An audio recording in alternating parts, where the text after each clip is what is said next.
Live well, be healthy, be great. It's your man, Howard Tyree, and I am thepeoplescoach.com. But more importantly, we are the Seeds Harvest Foundation, LLC. Question: what is the one thing you should be doing right now, but you're not because you're afraid to do it? What is the one thing you should be doing right now? You know you should be doing right now, but you're not doing it because you are afraid to do it. You're scared. You're afraid of what may happen. What's that one thing you know you should be doing right now? We all have at least one thing we should be doing. We all do. What is that one thing you should be doing right now? I want to challenge you to think about this. Consider this idea. And this is something that has served me quite a bit in terms of understanding anxiety, understanding depression, understanding these different emotions that have a way of putting our life on hold. Those type of emotions. Creating that dark cloud over top of us. Those type of emotions. One thing I learned while climbing out of this dark space called depression is there's only two emotions that we experience. Two emotions. What if? Just like everything else in existence, our emotions were a system that we just don't understand. Our body is a system. Everything in existence is a part of a bigger system. Whether or not we understand the system or not, it's still a system that has order and it does things systematically. Our body is a very complex system. Even if we don't understand our body, we still cannot deny that our body is a complex system. A system of organs, a system of sensors, a system of checks and balances. Beautifully divine creation, right? What if it's only two emotions that we experience, no matter what we call them? And this is how I was able to climb out of depression, because the English language is tricky. We have 100 different words to describe one thing, which makes it feel like we're dealing with 100 different things, which is complicated, right? Because 100 different emotions it feels overwhelming just thinking about 100 different emotions that we're trying to juggle. But what if it's only two emotions that we experience, no matter what we call them?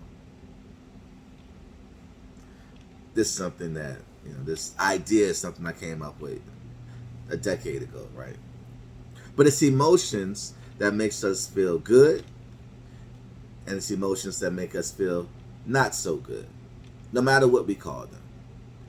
So the stuff that make us feel good, the emotions that make us feel good, happiness, joy, peace, these great feeling words, right?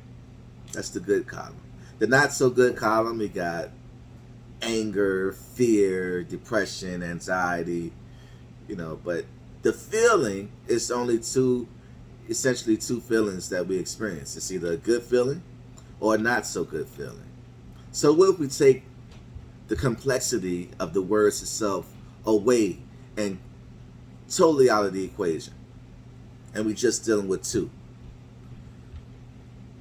It either makes us feel good or not so good, right?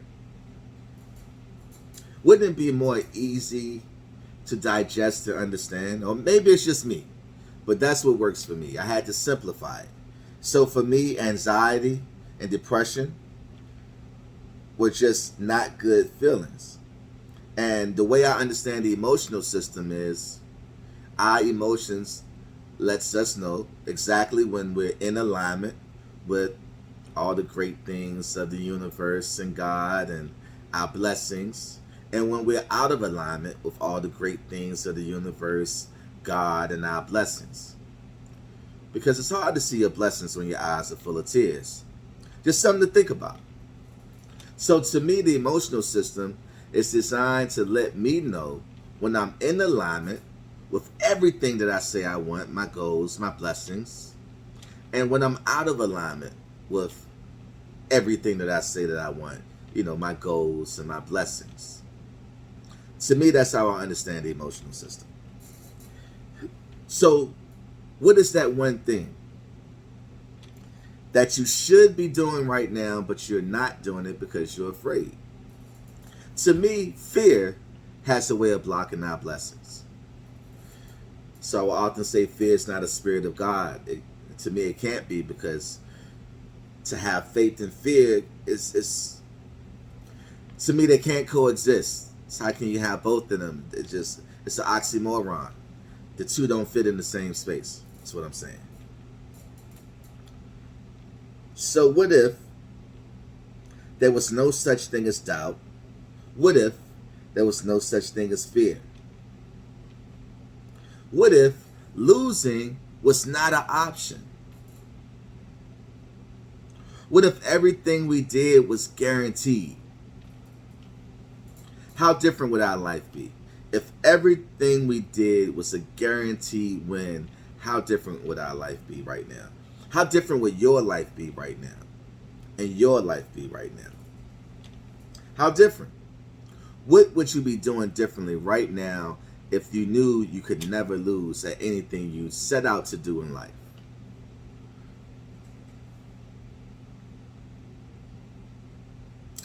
Or would your life look exactly the same? See, it makes me wonder if we're truly living our potential right now, or if we're just settling for less, because we are afraid to live our true potential. So, for me, stepping out of my comfort zone and facing my fear was me living through passion. So I had to make an adjustment from living to make money to living through my passion. And my passion is helping people. And that's what set me on this path to become a life coach, because I'm passionate about helping people.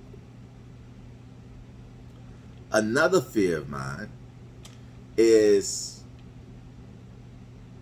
caring about the opinions of other people as it pertains to me. Caring about what other people feel about Howard Tyree. That was a fear of mine. All right. So what does me overcoming those fears look like? One, I'm already doing. Well, both of them I'm already doing, but let me explain. I'm living my passion. These social media outlets is truly uncomfortable for me because I'm an introvert and I'm very private. So all of this is very uncomfortable for me. But I'm thankful that I embraced this journey, because it really changed the trajectory of my path and my mission. In terms of me not caring about what other people say about me or feel about me, at one point in my life, there was a big part of me that felt a need to impress other people. And it wasn't just impressing anyone, it was impressing those that I looked up to. So when I look back at it, that could have been feeling as if I wasn't able to impress my mom when I was a child, or just something along those lines. I had mentors that I went above and beyond to go the extra mile to impress them. And if they said something that was contrary to who I really was, it crushed me. It absolutely crushed me. And that's something that I had to work through and grow through. And family and friends, and not being able to live up to these really high expectations that I created for myself. I would be really hard on myself back in the day. So I had a fear of letting people down, and caring about what other people said, even if what they're saying is not true. It used to affect my life.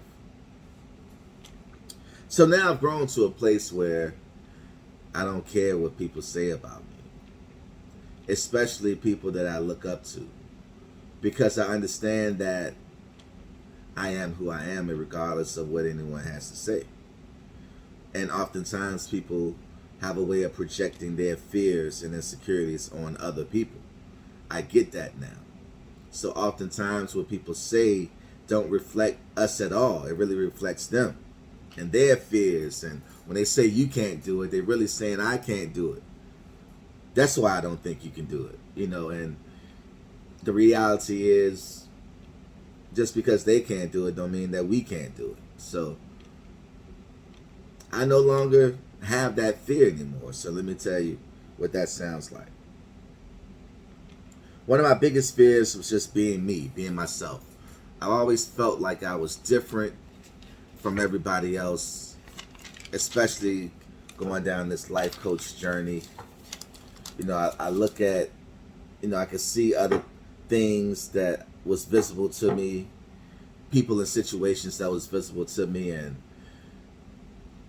I just know I'm different from that. I remember being younger, and before I really found my voice, I used to be super, super, super duper incredibly shy. So I was the type of person, like growing up, that when the teacher asked for a volunteer, I wouldn't volunteer, but I'll be that guy that, like, man, I could have did it better than them. They're not even doing it right. But I didn't have the courage to volunteer. So I had to follow their lead, even though they couldn't do a better job than I could. And I knew that, right? So fast forward to my adult life. It's a new day. It's a new chapter. What I would like to do is challenge everyone to consider that original question that I asked you in the beginning. What is the one thing that you should be doing right now that you're not doing because you are afraid to do it? The one thing. And this week, or next week, or in the next 7 days, I challenge you to do that one thing that you should be doing, but you're afraid to do it. I challenge you to overcome your fear. We're going to call it the Overcoming Your Fear Challenge by the People's Coach. We all have something that we know we should be doing and that we're afraid of. And some of the most influential people that we study, that we admire, they have this innate ability to face their fears. It's not that the fear doesn't exist. It's that these people that we look up to don't let the fear stop them from trying. And I want to encourage everyone to consider that there's a freedom that comes along with failure, and giving yourself the right to fail, the right to not get it right the first time, the right to keep on trying and never give up. There's a freedom that comes with knowing that it's okay if it doesn't happen the first, second, third, or fourth time, as long as we stay committed and keep on trying. And one of the keys to overcoming that fear is knowing that it don't have to happen on the first time. And two, it's best that we don't keep count. Whatever it is we're setting out to do, Let's not keep count of how many times we're actually trying to do it. Because when we start to keep count, we can take something that's easy and effortless, and it can be exhausting and stressful. Let me give you an example. We are breathing because we have to breathe. We have to. No one's thinking about it. No one's debating about breathing. Hey, I don't think we need to breathe. No one's arguing the fact that we have to breathe, all right? Or that's going to be lights out for everybody that stops breathing. Have you ever thought about how many breaths you took today? How many breaths you took in your lifetime? Because we literally have not stopped breathing since we were born. How many breaths have we taken? Okay, I have another challenge for you. Let's count the breaths that we take. All day. Let's take a day and just count the breaths we take. Inhale, that's 1. Exhale. Inhale, that's 2. Exhale. Inhale, that's 3. Exhale. Inhale, that's 4. Exhale. Inhale, that's 5. Exhale. If we count the breaths that we take just in one day, breathing will become extremely stressful. Just because we went from not thinking about it and just execution to overthinking it, and now we're keeping count. Now something that was one of the easiest things we did all day just became one of the most stressful things. Just because we decided to keep count. When we're approaching our fears, when we're approaching our goals, it could be the same way. Especially if it's something that we never achieved before. We don't know how many tries it's going to take. We only need it to work one time. Right? So I would encourage all of you, because I'm going to do the same thing. Face your fears. That one thing that you're afraid to do, do it. That one thing that you know you should be doing, do it. How different could our life be if we eliminated the idea of doubt and fear and just execution and made execution our new lifestyle?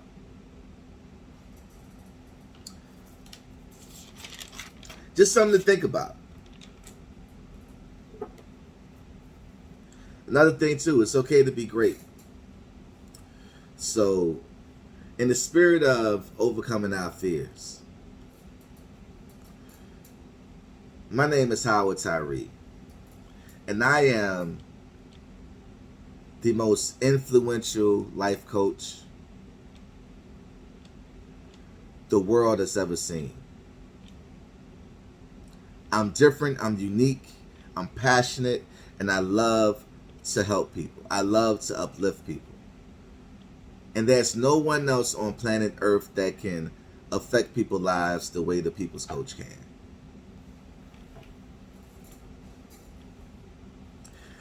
It's time for us to start living our truth, regardless of what other people may have to say or think. Because what other people have to say about us doesn't matter. What's most important is how we feel about ourselves. And with that, live well, be healthy, be great. It's your man, Howard Tyree, and I am thepeoplescoach.com. But more importantly, we are the Seeds Harvest Foundation, LLC. All right? I want to challenge you to go out this week, face your fears, and continue to be great and live inside of your greatness. All right? Peace.